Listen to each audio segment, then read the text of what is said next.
بسم اللہ الرحمن الرحیم۔ السلام علیکم۔ ابرار رشید آپ کی خدمت میں ایک مرتبہ پھر حاضر ہے، اور آپ سے درخواست ہے کہ اگر ابھی تک آپ نے چینل کو سبسکرائب نہیں کیا تو اسے سبسکرائب کر لیں، جو بیل آئیکن ہے اس کو ضرور پریس کیجیے گا۔ آپ کا بہت بہت شکریہ۔ اس میں کوئی شک نہیں، کوئی شبہ نہیں، مولانا طارق جمیل صاحب کا شمار ملک کے جید علماء کرام میں ہوتا ہے، انتہائی مستند عالم دین ہیں، تبلیغی جماعت کے ایک بہت بڑے رہنما ہیں، اور پوری دنیا میں مبلغ اسلام کے نام سے جانے جاتے ہیں۔ بہت سے دیگر ایسے عالم دین بھی ہیں، ایسے مبلغ ہیں جو کہ کسی شہرت کی پرواہ کیے بغیر دین کی خدمت میں دن رات مصروف رہتے ہیں، اور ان کا تعلق بھی تبلیغی جماعت سے ہے، دیگر اسلامی تنظیموں سے بھی ہے۔ لیکن بڑی بدقسمتی کی بات ہے کہ چند سالوں سے مولانا طارق جمیل صاحب کسی نہ کسی حوالے سے تنازعات کا شکار رہے ہیں، اور میں اس کو بدقسمتی کی بات اس حوالے سے بھی کہتا ہوں کہ جب کوئی بھی عالم دین، میں صرف مولانا کی بات نہیں کر رہا، کوئی بھی عالم دین متنازع ہو جاتا ہے تو اس سے معاذ اللہ لوگ یہ بھی سمجھتے ہیں کہ شاید ہمارے دین میں کوئی خدا نخواستہ معاذ اللہ کوئی کمی ہے۔ ہر شخص کا اپنا طرز عمل ہوتا ہے،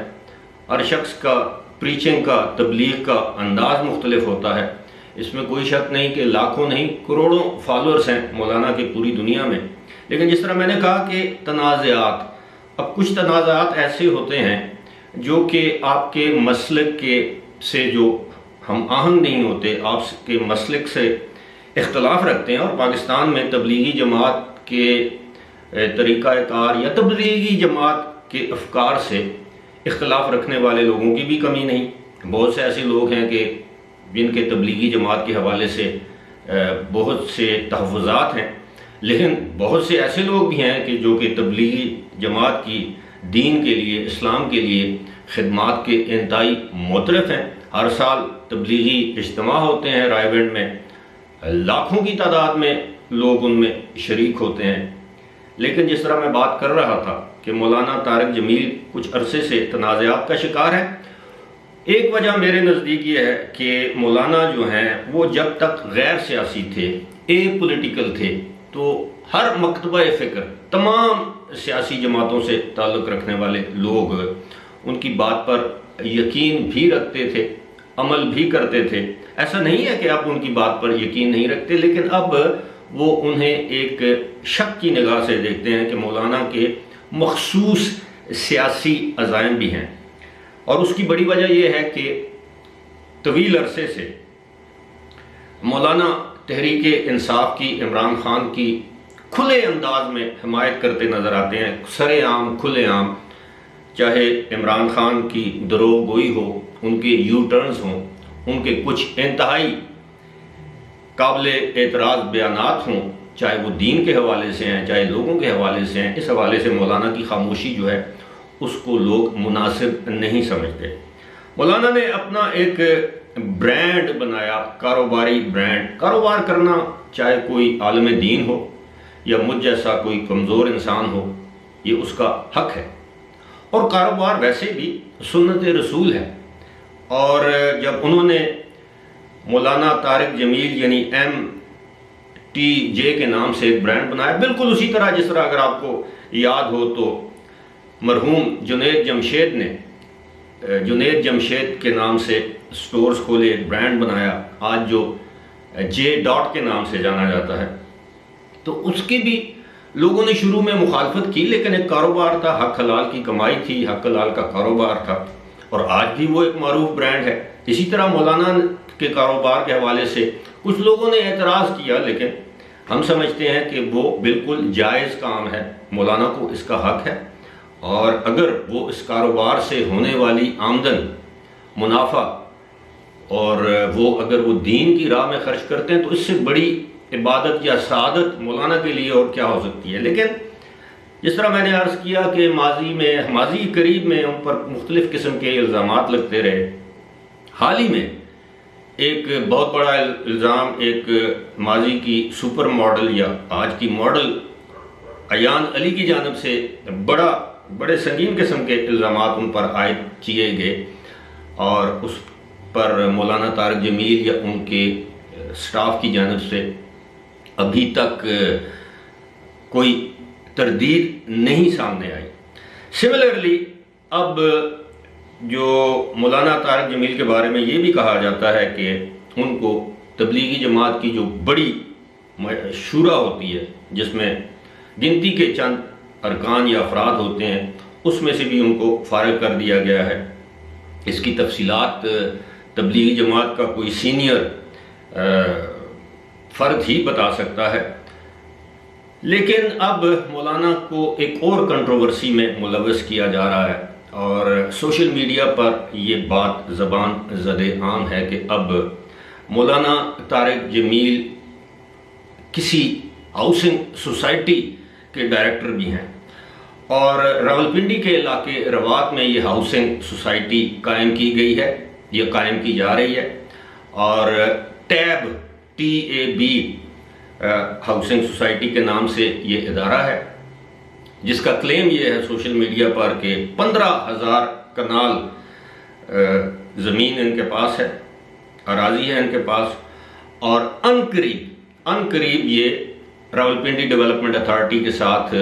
رجسٹر ہو جائے گی، اس کو NOC مل جائے گا۔ آپ کو یہ یاد دلاتا چلوں، دھیان آپ کا اس طرف دلاتا چلوں کہ کوئی بھی سوسائٹی جب تک وہ اس کے پاس NOC نہ ہو، کسی بھی ترقیاتی ادارے کا، راولپنڈی ڈیولپمنٹ اتھارٹی ہے، کیپٹل ڈیولپمنٹ اتھارٹی ہے، لاہور ڈیولپمنٹ، کوئی کسی بھی شہر کی ڈیولپمنٹ اتھارٹی یا وہاں کی مقامی حکومت کی جانب سے اس کے پاس NOC اور رجسٹریشن نہ ہو، ایسی ہاؤسنگ سوسائٹی غیر قانونی ہوتی ہے، اس کو اشتہار دینے کی اجازت نہیں دی جاتی، اور اس کو اگر وہ اشتہار دے تو وہ فراڈ کے زمرے میں آتا ہے۔ اب اس سوسائٹی میں یہ دعویٰ کیا گیا ہے، ایک ریٹائرڈ کرنل صاحب ہیں جو کہ اس سوسائٹی کے CEO ہیں، اور اس کے باقی معاملات جو اگر آپ اس کی ڈیٹیل میں جائیں تو اس میں مولانا طارق جمیل کا نام بھی ہے کہ وہ اس کا افتتاح کریں گے، اگرچہ ان کے پاس کوئی اس میں عہدہ نہیں ہے، لیکن مولانا طارق جمیل کے صاحبزادے مولانا یوسف جمیل جو ہیں وہ اس سوسائٹی کے ڈائریکٹر ہیں، اور تاثر یہ دیا جا رہا ہے کہ جناب یہ سوسائٹی جو ہے وہ مولانا طارق جمیل اور ان کے صاحبزادے کی ہے۔ ظاہر ہے ان کے صاحبزادے اس میں ڈائریکٹر ہیں، ڈائریکٹر مطلب ہے ممکن ہے پارٹنر ہو، ممکن ہے نہ ہو، لیکن جب اس طرح کی تشہیر کی جاتی ہے کہ اس سوسائٹی کا افتتاح جو ہے وہ مولانا طارق جمیل صاحب اپنے دست مبارک سے کریں گے، تو ایک تاثر ابھرتا ہے کہ جناب اس سوسائٹی کو مکمل طور پر حمایت آشیرواد حاصل ہے مولانا صاحب کی، کیونکہ ان کے صاحبزادے اس سوسائٹی کے ڈائریکٹر بھی ہیں۔ اب یہ ایک ایسا معاملہ ہے کہ اس پر مولانا طارق جمیل صاحب کو کھل کر سوشل میڈیا پر نہیں، مین سٹریم میڈیا پر اپنی جانب سے تردیدی بیان جاری کرنا چاہیے کہ میرا یا میرے صاحبزادے کا اس سوسائٹی کے ساتھ کوئی تعلق نہیں ہے، ہماری کوئی پارٹنرشپ نہیں ہے۔ جس طرح میں پہلے کہہ چکا ہوں، بزنس کرنا اگر ان کی ہے تو بالکل وہ ببانگ دوہل کہیں کہ جی اس سوسائٹی میں میرا صاحبزادہ اور میں حصے دار ہیں، پارٹنرز ہیں۔ میں آپ کو یہ بتاتا چلوں کہ مولانا طارق جمیل صاحب کا جو بیک گراؤنڈ ہے وہ کوئی کسی غریب یا متوسط طبقے سے نہیں تعلق رکھتے، بلکہ ان کا تعلق ایک لینڈ لارڈ فیملی سے ہے، اچھے متمول خاندان سے ہے، گھرانے سے ہے، زمینداری ہے، ان کی اپنی زمینیں ہیں، اور یہی وجہ ہے کہ وہ جب اپنی تعلیم سے فارغ ہوئے تو بقول ان کے وہ ڈاکٹر نہیں بنے، انجینئر نہیں بنے، انہوں نے دین کی خدمت کا راستہ اختیار کیا، جو کہ انتہائی اچھی بات تھی کہ وہ افورڈ کر سکتے تھے۔ تو یہ کہنا کہ جی مولانا طارق جمیل نے سارا پیسہ تبلیغ سے کمایا ہے، یہ بھی غلط ہے، لیکن اس طرح کے تنازعات کی اگر مناسب تردید نہیں کی جائے گی تو پھر عام لوگ یہ سمجھنے پر مجبور ہو جائیں گے، کل کو خدا نہ خواستہ یہ سوسائٹی بھی فراڈ سوسائٹی نکلتی ہے کہ لوگوں کے پیسے ہتھیا کے اب 3 مرلے کا پلاٹ اس میں یہ دعویٰ کیا گیا ہے جی کہ وہ پتہ نہیں 22 لاکھ کا ہے، 5 مرلے کا 28 لاکھ کا ہے، اسی طرح آدھے کنال کا یعنی 10 مرلے کا پلاٹ جو ہے وہ کوئی 42 لاکھ کا ہے، اور ایک کنال کا پلاٹ جو ہے وہ 82 لاکھ کا ہے۔ تو اگر لوگ اپنا پیسہ انویسٹ کر دیتے ہیں اور کل کو پتہ چلتا ہے کہ یہ سوسائٹی ڈمی تھی، جعلی تھی اور لوگوں کے پیسے لے کر بھاگ گئی ہے، اگرچہ ایک ریٹائرڈ کرنل صاحب ہیں اس کے سربراہ یا سی ای او،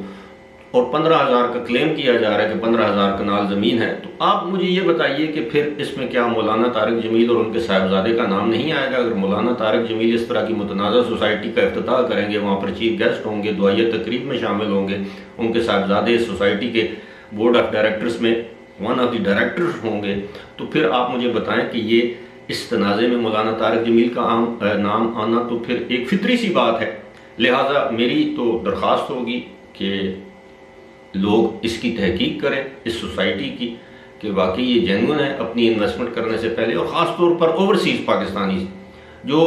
اس طرح کے جھانسوں میں آ کے انویسٹمنٹ کر دیتے ہیں اور پھر ساری عمر کی جمع پونجی اس